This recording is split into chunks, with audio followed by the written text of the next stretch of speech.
Ao abordarmos o comportamento neurótico, é fundamental distinguir aquilo que pertence ao campo da patologia orgânica daquilo que se inscreve na dimensão propriamente psíquica. Freud, desde o início de seu percurso, nunca negou a existência de perturbações de origem biológica.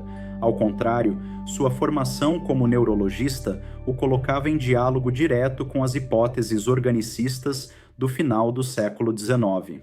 Infecções cerebrais, degenerações do sistema nervoso, lesões estruturais, tudo isso compõe o campo das afecções biogênicas.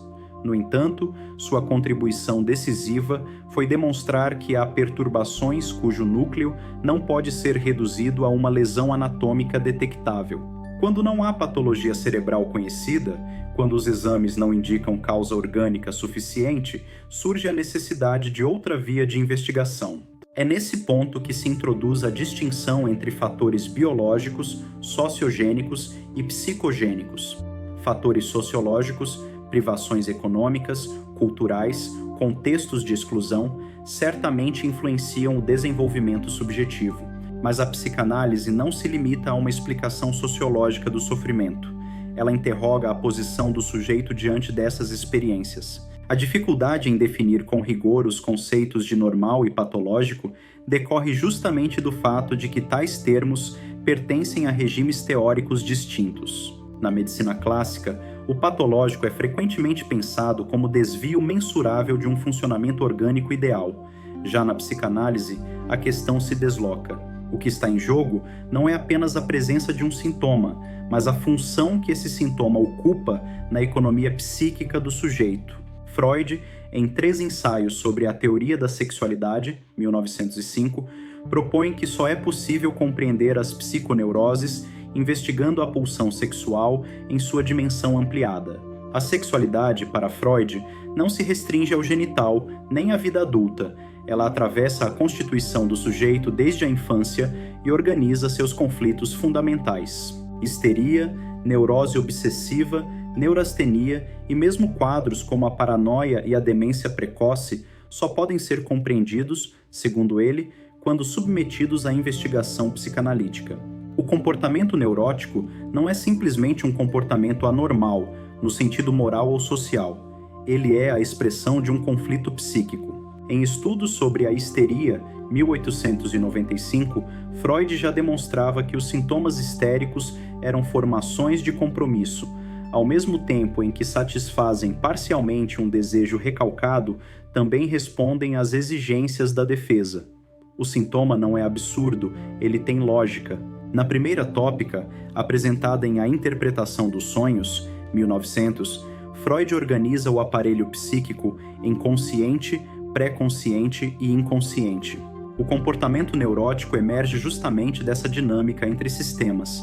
Conteúdos incompatíveis com o eu consciente são recalcados, mas continuam ativos no inconsciente.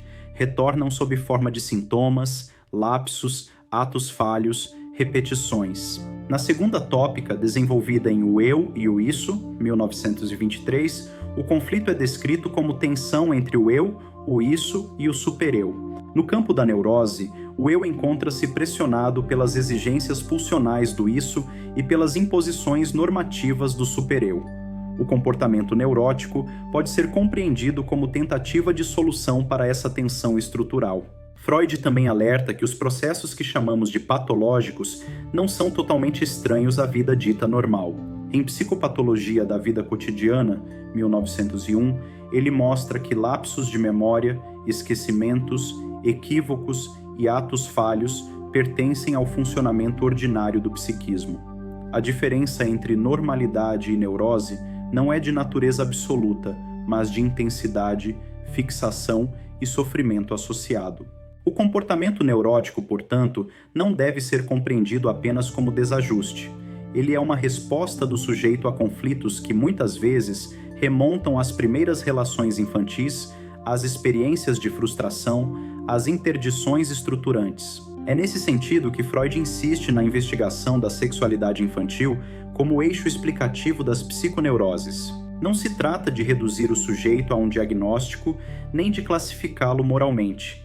Trata-se de compreender que aquilo que se apresenta como comportamento estranho pode ser a única forma que o sujeito encontrou para sustentar sua economia psíquica.